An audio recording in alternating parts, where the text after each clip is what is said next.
Before we get into today's video, we just wanted to let you know that From Another will be giving away $250 in store credit to their stores. All you have to do is comment below your biggest difference between men's and women's vintage, like the video, and subscribe to From Another on the YouTube channel. We'll be selecting the winner in the next From Another YouTube video, so make sure you stay tuned. Now, back to our original programming. Hey, I'm Tom from Continuity, and you're watching the Vintage News.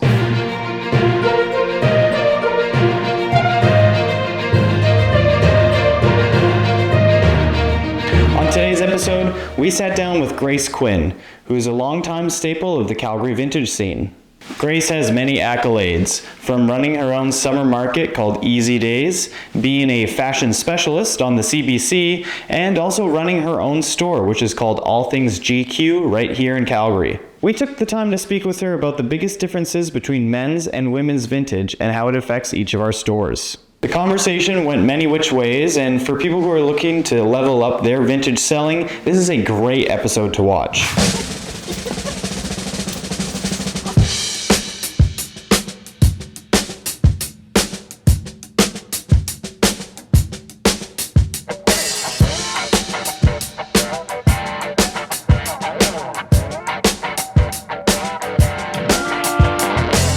We are sitting here with Grace Quinn of AllThings GQ, and we're here to talk about the differences between men's and women's vintage stores. Grace, thanks for being on with us.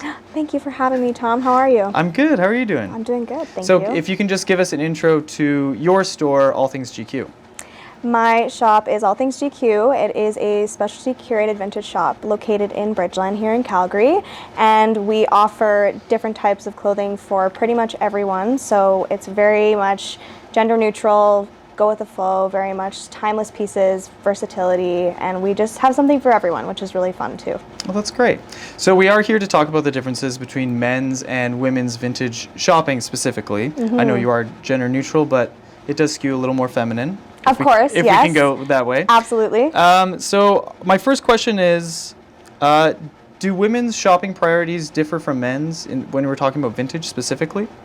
I think so, in terms of when women come in here. Obviously women love to shop. That's all we love to shop. We love new clothes, and I think in terms of vintage pieces, it's become a lot more of a common thing that people want to come in and shop secondhand and shop vintage.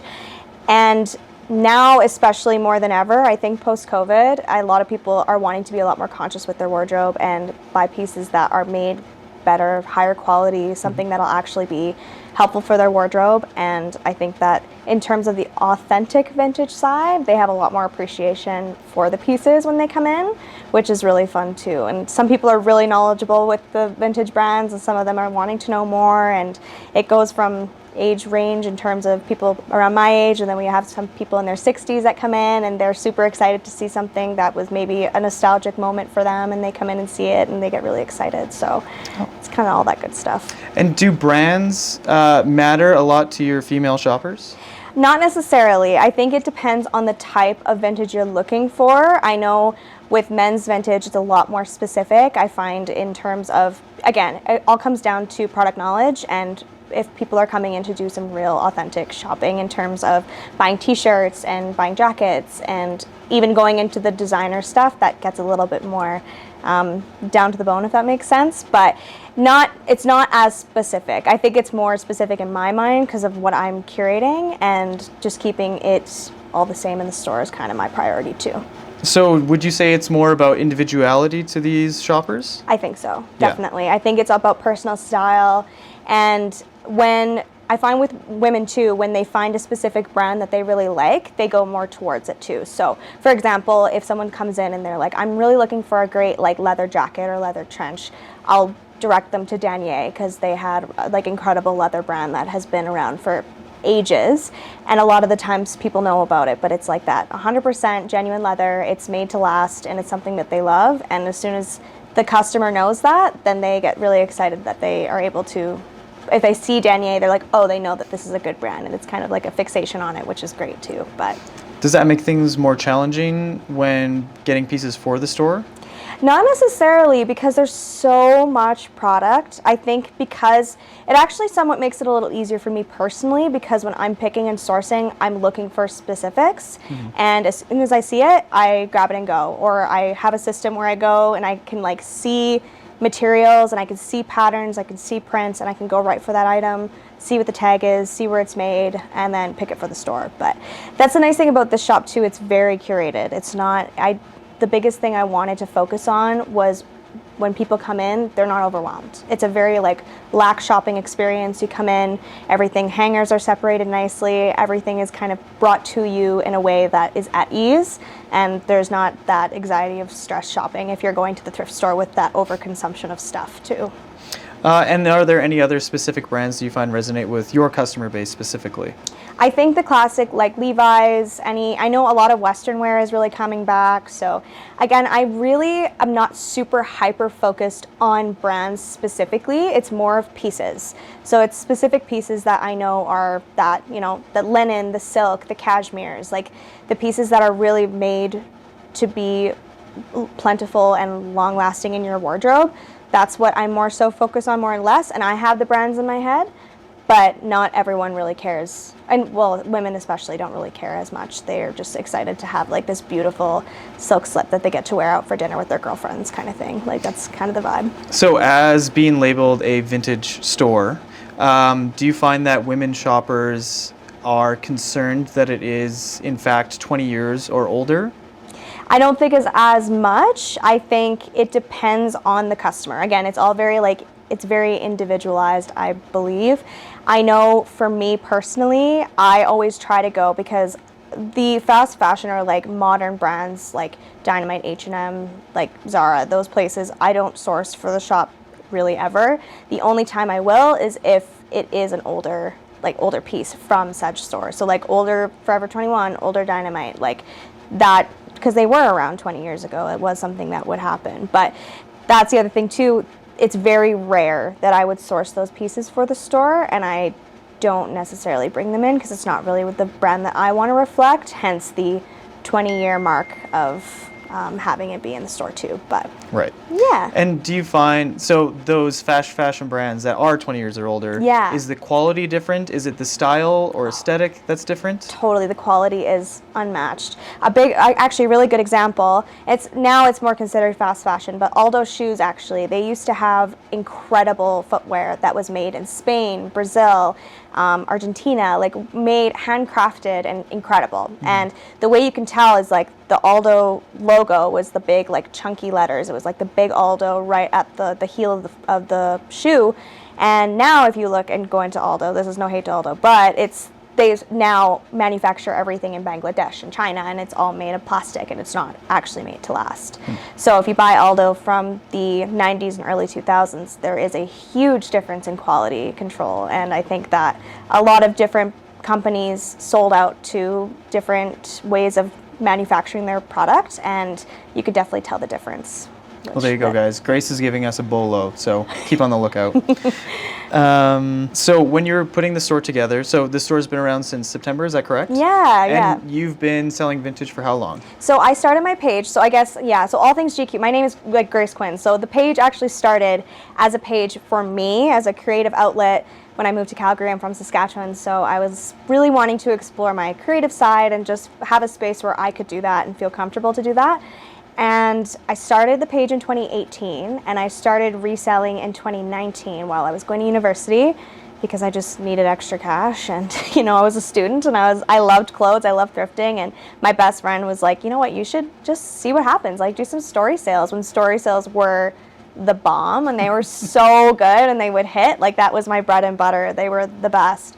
And her and I actually split a spot in December of 2019 at Market Collective, and that's where it kind of took off. And I really just was like, you know what, I could do this. I could focus on this, and this is just great extra little income for me, and I love doing it.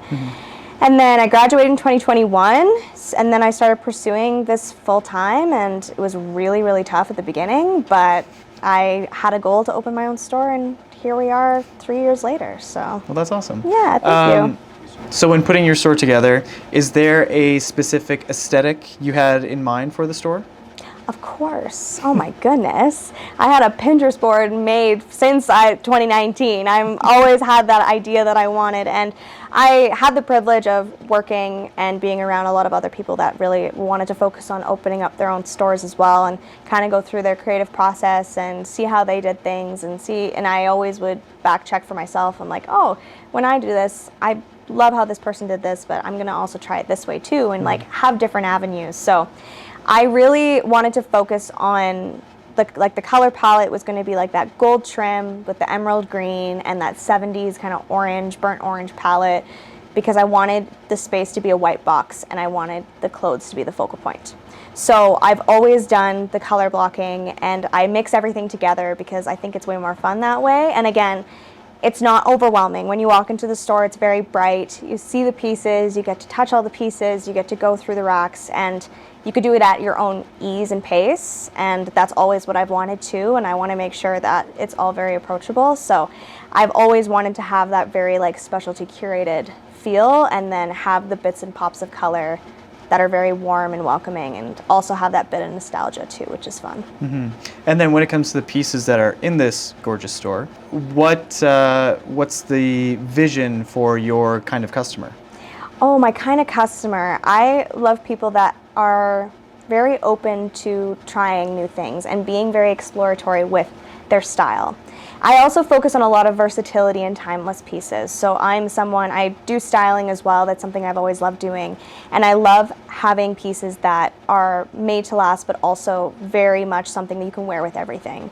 Like, I really believe in that capsule wardrobe, and like having those pieces that you're able to mix match with so many things in your wardrobe and really get the full aspect of what you have in your closet. So I really love having the things. Again, when you walk in here, I want there to be something for everyone. So I want us to go from, someone coming in or a couple coming in, and the girl is able to find like a great pair of jeans and a nice blouse, and then the guy can also grab a pair of jeans and get a t-shirt too, so I really want it to be approachable and a space where people can come and enjoy themselves and feel like they can have a good shopping experience too. And do you find, now that you've been open for 6 months, 5 months? Crazy, I know. Do you find the pieces that you're bringing into the store have changed over that time? And if so, in what way? Not at all. Literally, I've always kept my aesthetic very consistent. That's one thing. Like, I'm always looking for the same stuff because, and I don't mean to sound vain, but I know what moves. I know what people like. So the only times that I'll move and shift with inventory is during Stampede, because that's obviously a big time for the shop. And I think my personal style has always had a little bit of a Western flair. Like, I'll wear my cowboy boots with a business casual outfit just because I feel like it, and that's kind of what I love. And I love fringe, I love good denim. Like, it's always something I've had a lot of appreciation for. But again, I've always had, like, if you were to go and look back at pictures from 2019, like, you'll still see the houndstooth blazers, you'll still see the leather jackets, you'll still see the Levi's, and I'm very consistent. That's one thing that I think is very important as well, because if you know what your target is and you know what your audience likes, hyper focus, like, lean into that, because then that consistency will only get better and better, and that'll bring your return customer back, because people will walk in and be like, oh, okay, I really want to, like, I'm going out for dinner and I'd really love like an overcoat, or I'd really like a really pretty slip or something to wear out for this dinner I'm going to. I'm going to go to AllThings GQ because I know that's kind of what they focus on too. But then I can also pick up a graphic tee or vintage tee from Electric Ave because he has 2 racks in here too, or grab some martini glasses for when we do pregame. Like, it's just, when you're coming in here, what to expect to a degree, because it's all vintage, everything's one of one, which also makes it that much more fun too. Can you see some interesting trends in women gearing more towards men's pieces? Oh yeah, well, that's actually interesting too, because when I started, a lot of the time I sourced a lot of men's stuff for women. So like my entire outfit, actually, like this and the sweater vest and the jeans are all from the men's section at the thrift store. So I dress for comfort, but I also love dressing up in a way that's, I don't even know how to say it, like business casual, but like I don't really love wearing like sweatpants and a sweater. Like, I like wearing my jeans and my jackets, and I like wearing my boots. Like, that's just kind of who I am. In terms of a shift, I love that we are able to kind of integrate those pieces and have button-ups and have different t-shirts and have different denim for you could walk in and find it, and then I can also walk in and like it too. And a lot of times couples have that where they find a jacket or find a button-up and they're like, oh, we can both wear this. Like, this is great. Like, we can share the pieces, which is awesome. So I think it's very much there, and I love it because people, again, are getting exploratory with their style, and they're like, I love that I can throw this piece on and also throw on a nice floral dress if I wanted to. It's like having that kind of pivot in your style and in your wardrobe is only going to make it that much better and way more fun for you too, which is great. Today's episode is brought to you by From Another. From Another is Alberta's premier spot for buying vintage, sneakers, and streetwear, both in-store and online at FromAnother.ca. If you're looking to expand your wardrobe but don't want to break the bank, From Another has an extensive collection of new and used items that you can purchase. From Another also ships worldwide and express, so if you're impatient like me, you can get your order right away. Use the code VintageNews at checkout for free shipping. That's code VintageNews for free shipping at FromAnother.ca. Now back to the show. I guess opposed to that, do you find any women-specific pieces that you find men gravitating towards? You know what? It's actually really funny because I think a lot of guys are going for more of like the cropped look with like, because it's more of like the 70s kind of vibe with like the really fitted ringer tees. And I think a lot of times they gravitate towards that. And I've also been getting a lot of people into like silk blouses, like really nice, very slick European style, like very like Spain inspired and like very cool floral print, but also like a paisley blouse. Like I have guys that'll come in and they're like, I kind of want something like silky and cool, and I'm like, I love that, like that's so fun. So you know, it may be labeled a women's extra large shirt, but it could very much be a medium guy's blouse to wear as well, which is great. But yeah, just a little extra slutty for this summer. you know, we love a little slutty crop top. Come on now. Maybe we'll get a little deeper. Oh, okay. Are some things that you see other women sellers doing in terms of selling non-vintage items, label them as vintage? Is there some sort of no-goes for you specifically in that sort of realm? That's a good question. I don't think so. I think whatever someone wants to, like, you can really do whatever you want. At the end of the day, I know what's really vintage and I know what isn't, and the ones that really truly understand the industry will know through and through as well. The one thing that does kind of bug me a teeny tiny bit is when we are labeled as a thrift store. Right. We're not a thrift store. No. No, you're not a thrift store, I'm not a thrift store. Absolutely. We are not. So that's one thing verbiage wise that does kind of like, I'm like, no, we're a curated vintage shop. Like, you come here, we've done the thrifting for you, we've outsourced, we've curated, we're bringing you an opportunity to sit down and like come and grab a coffee and come and do some secondhand / vintage shopping, but you're not coming in here and spending $4 on something because it's quality that we're bringing you and we've already done the service. So we're not a thrift store. That's one thing I'm like.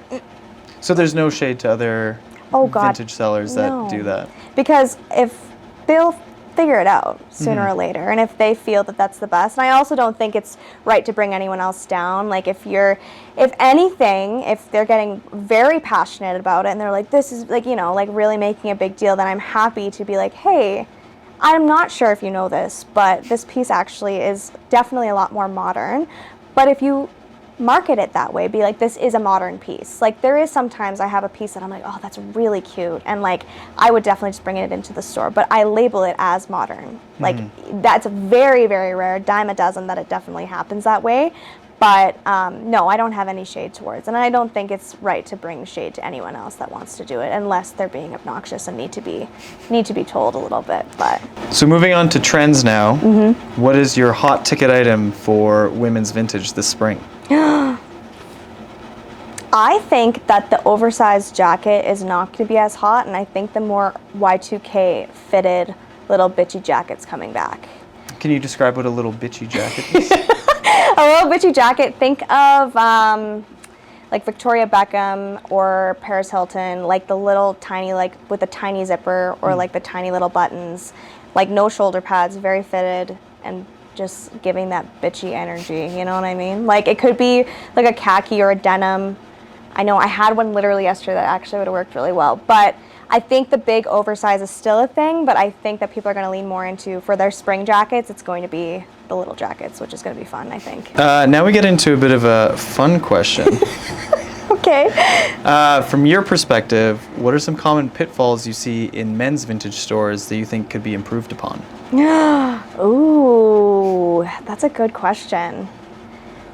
I think with guy resellers, this is maybe a hot take, but sometimes I think it can get a little egotistical sometimes, because I've actually experienced it quite a bit where they don't think that I know about the back end of stuff. Like, I know for T-heads, for example, like, I have so much respect for you guys because of the knowledge that you hold. Like, I just want to learn about it, right? Like, I remember, like, in the depth of COVID, I was like watching your guys' lives and just like sitting there and just like absorbing all the information.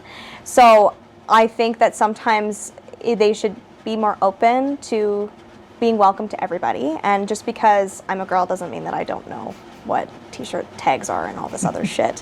And I know obviously like with the whole 20-year thing and like what's really vintage, what isn't, I think that they shouldn't be harping on the gals so much and just let them enjoy their moment and have a good time, because it's not that serious. It's not that deep. It's actually just completely fine, and you know what the truth is, you know what it is, and just ride with it the way that you see fit, but there's no reason to bring other people down. Like, that's not necessary at all. Again, unless they're being obnoxious, but. Yes. What's the most you would spend on a vintage t-shirt? Me personally, I wouldn't spend more than $2. Okay. That's a think. respectable number. I feel like that would be, like, it would have to be the most insane, like an ABBA or a Pulp Fiction. Like, something so crazy rare. I know I wouldn't get it for that price, but could you imagine? Oh, that'd be nice. That'd be crazy. I know. And then stores specifically, what are some changes you'd like to see in men's clothing retail? Again, just that openness, I think. Just really, I'm so much someone that focuses on community. Like, I think bringing people together is the best way to do it, and I'm very much an advocate for community over competition. And there's so much to go around, so I think the same thing. Like, just let everyone enjoy their time and let them do their thing and let everyone move through the motions how they see fit.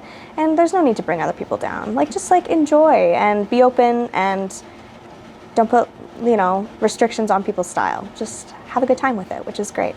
Are there any things you're jealous of when you look at men's vintage clothing in retailers?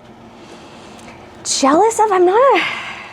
I just don't really, I'm so like hyper focused on what I'm doing. And I actually was talking to, I can't remember who I was talking to about this, but I was talking to someone about this and they're like, oh, like this person was doing this, that person was doing that. And I'm like, why are you focusing on what they're doing and why aren't you focusing on what you're doing? You know what I mean? Like, that's what, like, tying back to my personal brand and my consistency with my business. I want to focus on that and focus on people that want to shop here, want to support me, want to support the community, want to support my team. And I don't feel the need to be comparing. And I think that's kind of, like, of course, on paper, you have to put your, SWOT analysis of who who's your competition, who's not, like that kind of stuff. But I really just more so focus on what I want to do and support others in the way that I see fit, and I want us to all work together because I think that's the best way to do it too, but that's just my outlook. And are there some changes you could see to men's vintage clothing that could be more inclusive for women?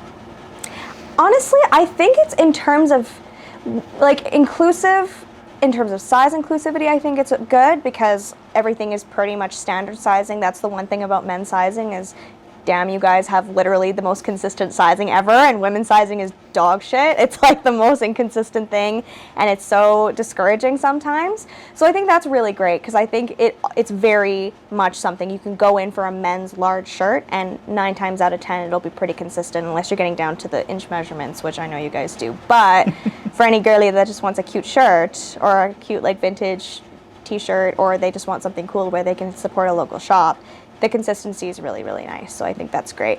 In terms of inclusive energy, I think that there definitely could be a shift there, and especially because, when you're going and sourcing stuff, I don't think there needs to be arguments on who gets what, and I don't think that there needs to be fights on who gets the tundra sweater or not. It really doesn't matter because there's hundreds of pieces for everyone to share, and everyone has their own aesthetic and their own brand.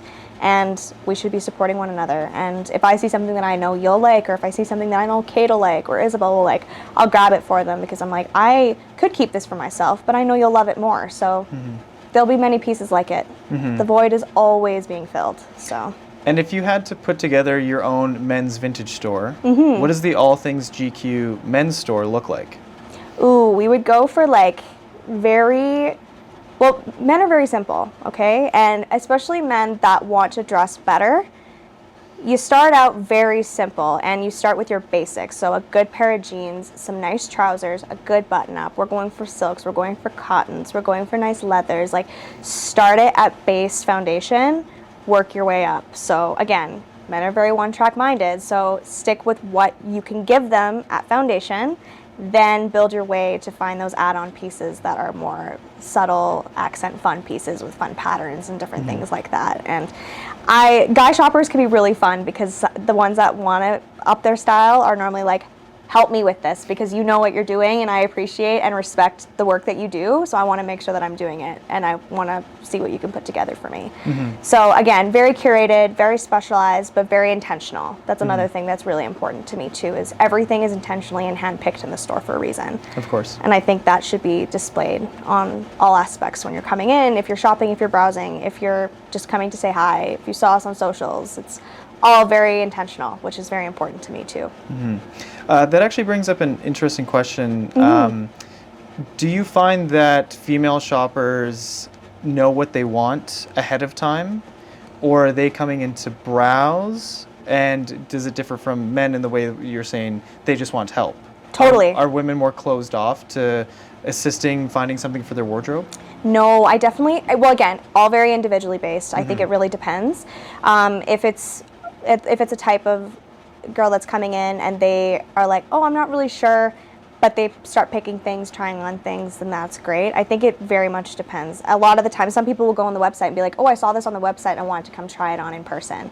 Love people like that, because again, hot take, hate website work. I hate it because everything fits differently. There's no consistency. So that's why I'm like, I'd rather open a whole friggin' store than just do e-commerce, because I find the more value in this, and I find this investment to be way more valuable than having my website. But it's a nice reference point for people if they are like, I'm going to make the drive down, or I was driving by on my way home from work and I want to stop by, I want to see what they kind of had so I can get the vibe. Then they can see, and then that way I can also meet them and make recommendations, because I handpick everything myself, so I have it all archived in my brain, and I'm like, ooh, like this top would look really good with this skirt, or I love that you should put this sweater vest with this blouse, and then they're like, wow, that's great, and I'm like, the ball gets rolling and it gets really fun too. Right. So, and then women's vintage also differs greatly in e-commerce then? Definitely. Yeah. Because you my can't just God. put pit-to-pit length and they know what they're getting. No. Yeah. Because it's all very different. That's the thing about men's sizing. It's way more consistent. Yeah. And you're not dealing with, the woman's body is very different, and everyone comes in different shapes and sizes, and everything fits differently depending on brand, material, wear. It's quite a conundrum. I truly find it to be frustrating. And that's one thing I would be jealous of, Tom. That's one thing. I'm definitely jealous of how consistent men's sizing is in comparison to women's, because I feel the frustration as a woman. I've been there, I know it. When you're one size in one article of clothing, you could be completely different in the other. Right. And it can be frustrating. So when posting on socials or for websites, do women need to see it worn in order to want to purchase? Oh, that's a good question. I think they're more inclined, definitely, but then that also could be a problem area depending on the model. Because, if obviously I'm built like a bird, like I'm 5'0" and I don't have the length, or I don't like the way my body type is, I'm not the same as a lot of people. So it's very much, that could be a problem area in terms of that. That's why I prefer to do the flat layer on the wall, because I just think it also looks better and it's a lot less work personally. Isabel can attest to this too. Website work is a pain in the ass, and I would much prefer them come in and try it, which yes, could be a restricting part of the business, because that could stop different customers and different things like that. But again, I don't know, it can be a bit sticky sometimes, which sucks, but it's the reality of it, unfortunately. Perfect. Well, that's all we have for you today. If you want to talk into either of the cameras, let us know who you are, what you have going on, and where we can find you on socials. Awesome, thank you. My name is Grace Quinn. I'm the owner of All Things GQ here in Bridgeland, Calgary, Alberta. We're open Tuesday to Sunday. Come stop by, and our socials are AllThingsGQ _ on Instagram and TikTok. Cool. Well, thanks again, Grace. Thanks, Tom. Appreciate you. So good to see you. You too. Easy. Easy peasy.